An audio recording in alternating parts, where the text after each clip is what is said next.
It is Ryan Seacrest here. There was a recent social media trend which consisted of flying on a plane with no music, no movies, no entertainment. But a better trend would be going to ChumbaCasino.com. It's like having a mini social casino in your pocket. Chumba Casino has over 100 online casino-style games, all absolutely free. It's the most fun you can have online and on a plane. So grab your free welcome bonus now at ChumbaCasino.com. Sponsored by Chumba Casino. No purchase necessary. VGW Group. Void where prohibited by law. 18 plus. Terms and conditions apply. The Avengers radio series, a cultural phenomenon in South Africa back in the 1970s. South Africa was a country with no national television service. It wasn't until 1976 that the country would get its first taste of television broadcasts. But before that, radio was the primary medium of entertainment and information for the masses. This was the context when The Avengers, a British spy FI series, made its debut on South African radio and became a cultural phenomenon. The Avengers was a British television series that originally aired from 1961 to 1969. The show revolved around the adventures of John Steed, a suave and sophisticated secret agent, and his various female associates. The series was a unique blend of traditional spy thriller elements with science fiction and fantasy, which set it apart from other shows of its time.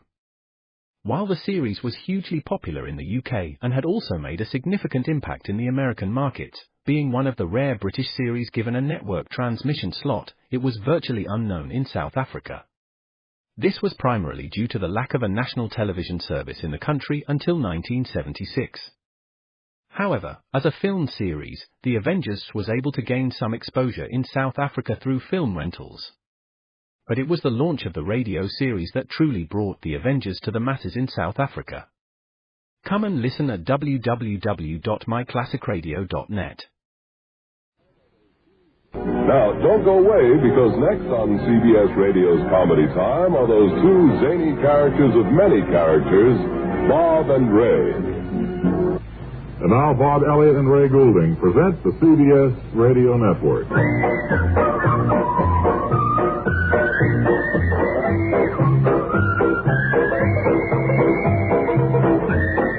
Okay, fellas, thank you and welcome back here at the Bob and Ray Show on this beautiful Tuesday.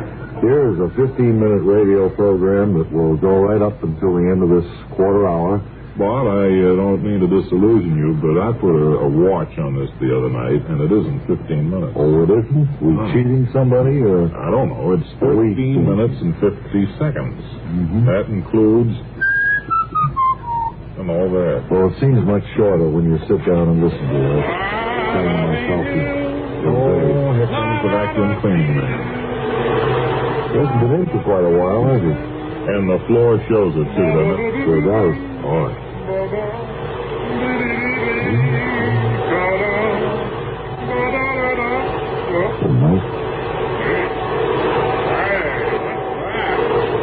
Nice voice. He probably is a famous singer. Maybe he was with one of those singing groups years back. Is the audience all seated according to size? You got them quieted down before we went on the air today, huh? That's right, Bob. Well, I hope they're all happy and will enjoy themselves. And don't worry, they'll enjoy it very much, Bob. Don't forget, I told them to enjoy it. You can partake of the popcorn bowl anytime you feel so inclined, audience. Just come up here on the stage and pass by the big bird and then help yourself to popcorn. Feel free, too, to wander over by the great Bob and Ray picture window, which gives you a panoramic view of New York as the lights go on here at dusk. Beautiful scene. We'll be able to use that new building is going to be right up in front of that, about 3 feet from that panoramic window in about 2 months. Yeah, it's one of those. Too bad we put so much money into that window, and then have somebody put up a building. It's a real wide screen effect to New York City. The old bird is in good shape, I see. Biff, what's new with you? Are you all set with your sports roundup? Yes, I am, Ray. Anytime you want to play my music and introduce the sport firm, I'll be right here with my guest.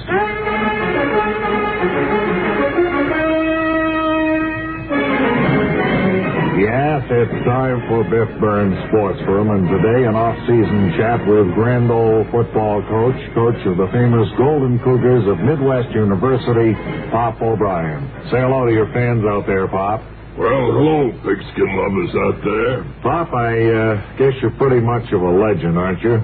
Well, I guess you might say that I was born at a gridiron bit. Where'd you get the nickname of Pop?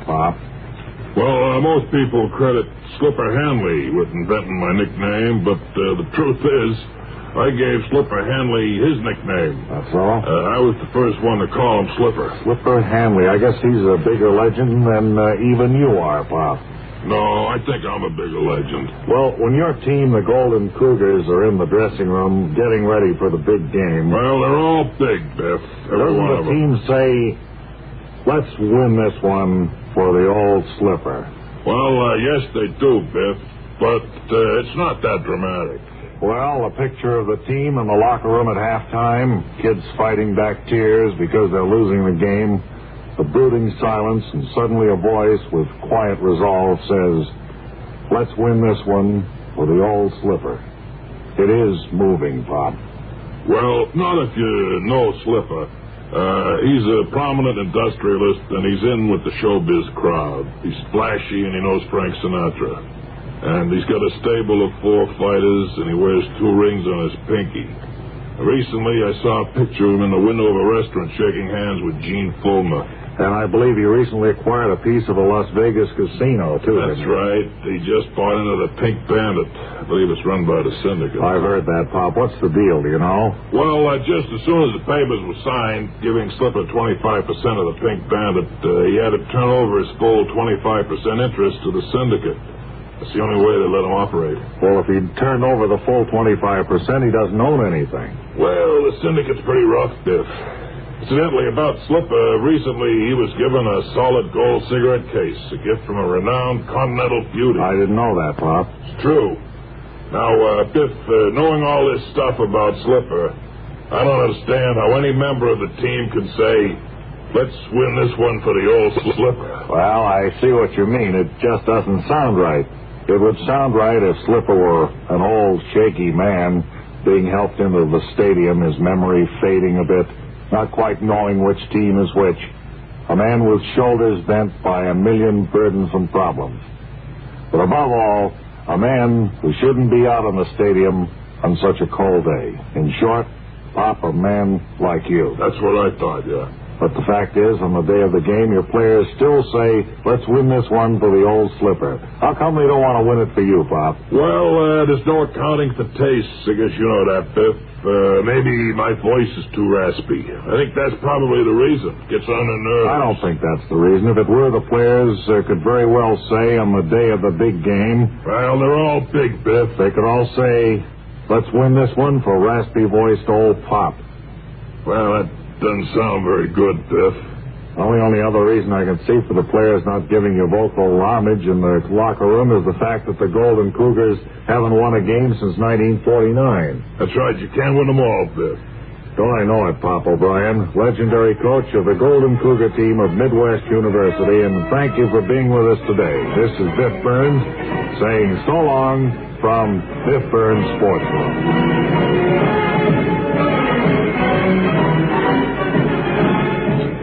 Say, do you want to hear my new stereo phonograph? Yeah. Okay. Wait a minute, I'll set it right up.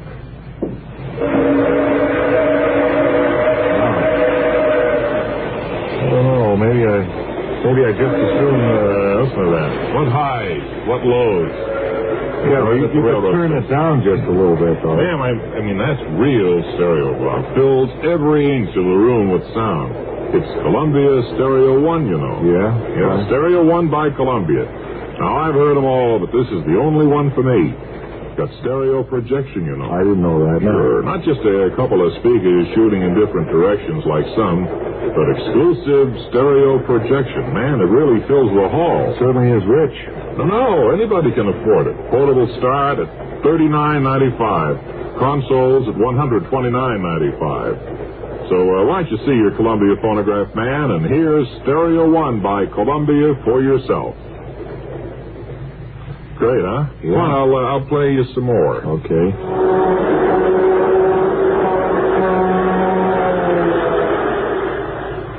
just been given the signal that we have an extra minute in the show right here. Is there anyone in the audience who would like to play 1 minute, please? The little game we have. I'll be delighted to, All right. if I may. You just come up here quickly, sir, and reach into the barrel for your subject and hand the slip of paper to me. And when you hear the signal, you'll start and talk for 1 minute. I'll time you, and I think we'll have a great deal of fun. Okay. Are you all ready? Yes, this is very interesting. You've got the subject there. You hand it to me. Okay, there you are, sir. The subject is one word: enfurfment. Go ahead. 1 minute, please. Enfurfment. Well, sometimes when I... Would you like me to spell it for you before you start? Would it help? All right, yes. Okay, we'll call time out here. E-N-F-F-O-E-F-M-E-N-T. Enfurfment. Time in. Thank you. The last time I saw an enfurfment, I don't believe I was out of... 45 seconds now. I have 45 seconds left to talk about enfurfment is a better pronunciation of it. What? Enfurfment. Enfurfment. My boss had an enfurfment once, and I just had a correction handed to me. I think to give you, in all fairness, the word is spelled E-N-F-O-E-F-F-M-E-N-T. The double F is on the second appearance of the letter F. Doesn't help me at all. Doesn't help. And he had to be on his feet a lot that time. The doctor told him he should be off his feet. And 15 seconds. Enfurfment. There's no such word, wise guy. Yes, there is. No, there is not. Well, I'm going to call time out. Time in. You did kill the 1 minute, sir, but I'm afraid you didn't qualify quite for the prize, but you did have fun at it, didn't you? No, I don't think there's such a word. Well, will you get him a dictionary to take away with him on his way back from the show? I think he'll speak to that little fellow at the back of the aisle. Well, let me assure you, sir, it wasn't a total loss because you're in time. You're at the show, the Bob and Ray show that presents the great Central American Tightrope Walker. The gentleman who, as I understand, is chairman of the statehood for British Honduras Committee 2. He's here to publicize that. The great and wonderful Senor Miguel Honduras. Thank you, Ray, and it is a very great pleasure to be appearing here on the program. Well, now, as I understand, Senor, you have the rope strung. I guess you can all see that. It is strung in loose rope fashion today. That's right. Well, you're not going to do the tightrope. This is what they call the slack rope. Slack wire. And this is, I think... much practice to it. I think this is more difficult, really, than the tightrope, isn't it? When I climb down the tightrope, it is a different feeling, you understand, than climbing down the slack wire. You put on weight, Senor, since the last a few pounds. I remember I saw you at another network one time. You picked me up in the hospital. That's right. See. Well, you're all set to go. I wonder... Wait just a minute. Poopy, are you ready with the guitar? My guitarist, Poopy, is going to play for me today. Poopy will play the guitar. Play all over the guitar. Well, I guess maybe you're all set to go. Here, let me hold your serape. What's that? Let me hold your serape. Oh, yeah. I climbed the steps now. You described the... Well, the senor is wearing tight-fitting clothes that you usually associate with a tight or slack rope walker. He's saying "Olé" now, and he's going to the top of the ladder. Then he's stepping out on the rope. He's now testing the slackness of the rope. Is that slack enough? You see, it's very slack. It's very slack, which means that it's all set for him. Here I go. Good. And now the senor is starting out on the rope. I might point out it's about 60 feet long, the studio, so he should go 60 feet.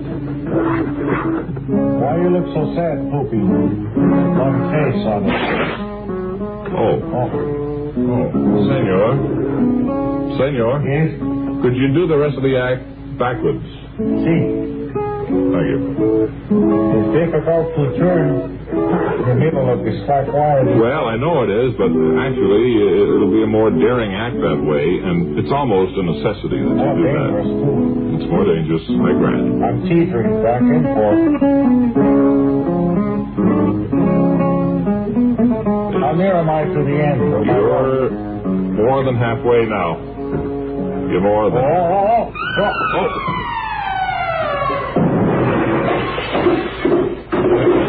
Senor? Senor Honduras. Senor? See? Can I help you up, or do you want to stay there for a while? I just rest here. Why don't you stay there for a little while? For a moment. Senor Honduras. I see I'm going to get built up again. Unfortunate. What happened, as I review it now... I think he's too heavy for the act anyway. Well, yes, plus the rope. He was no sooner out on the rope than I noticed that it was giving way at the other end. Yeah. Was, awful sorry about that, Miguel, but when you get back on your feet, why, come up and see us. We're always ready to give you a show business break. We're always here to talk with you. Here is Gumshoe Flaherty, our detective, to report in on the disappearance of Dave, the great dead whale. What have you got to tell us? Fellas, I've done some checking on this George Perkins bug at WROW. Oh, yes, up in... he's got a litter bug rap against him on the New York State Thruway. I told you the other day, I think you're going off on the wrong tack there to go after George. This George Schrank bird. Arthur Schrank. Is it Arthur? Yeah. Well, then maybe I'm confused. Yeah, well, if it's I have a George Schrank listed here, several jaywalking violations. I don't think that's our man. No. I'd like what have you found about Dave? That's the big thing. Not a thing is yet. I'd like you to meet my new assistant. This is Cato. He used to work for the Green Hornet. Oh, hello. Hello. Cato, how you doing? Say hello to Bob and Ray. Hello, Bob and Ray. Well, hi, Cato. Have you seen pictures of Dave? Yes, I've seen pictures. You know, all the folks are invited to send in to get their picture of Dave so that they'll know what he looks like. That's right. Just write to us here at CBS 485 Madison Avenue, New York, and you'll have one. Just tell us that you think something's fishy. Well, until tomorrow, this is Ray Goulding reminding you to write if you get work. Bob Elliott reminding you to hang by your thumb.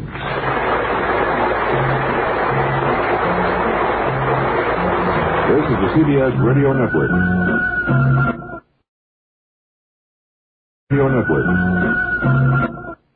Hey, it's Ryan Seacrest. Life comes at you fast, which is why it's important to find some time to relax. A little you time. Enter Chumba Casino. With no download required, you can jump on anytime, anywhere for the chance to redeem some serious prizes. So treat yourself with Chumba Casino and play over 100 online casino-style games, all for free. Go to ChumbaCasino.com to collect your free welcome bonus. Sponsored by Chumba Casino. No purchase necessary. VGW Group. Void where prohibited by law. 18 plus. Terms and conditions apply. 21st Precinct, aka 21st Precinct and 21st Precinct, was a police drama broadcast on CBS Radio from July 7, 1953 to July 26, 1956. It was initially a summer replacement for My Friend Irma. The program was produced in cooperation with the Patrolmen's Benevolent Association of the City of New York and presented adaptations from true criminal records in New York. From the policeman's point of view. Historically, the 21st Precinct had been located near Gramercy Park in Manhattan, but in 1929 the department reorganized the precinct numbering, and the 21st designation was dropped from use. No such precinct existed during the show's run, nor does a 21st exist today. However, the fictional precinct's territory corresponds closely to that of the Upper East Side's 23rd Precinct as it has existed since 1929. Stanley Niss was the producer, writer, director. The role of Precinct Captain Frank Kennelly was played by Everett Sloane for the first 109 episodes and briefly in episode 135.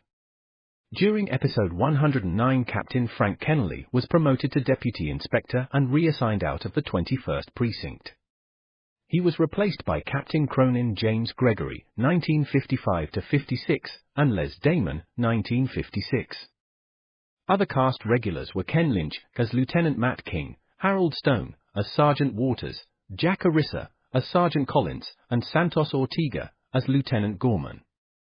The program's announcer began the program's opening each week. 21st Precinct. It's just lines on a map of the city of New York. Most of the 173,000 people wedged into the 9/10 of a square mile between 5th Avenue and the East River wouldn't know, if you asked them, that they lived or worked in the 21st. Whether they know it or not, the security of their persons, their homes, and their property is the job of the men of the 21st. At that point the lead actor would complete the introduction. The 21st Precinct. 160 patrolmen, 11 sergeants and 4 lieutenants of whom I'm the boss. My name is Kennelly. Frank Kennelly. I'm captain in command of the 21st. Art Hanna, Bob Hill and Hugh Holder were the program's announcers.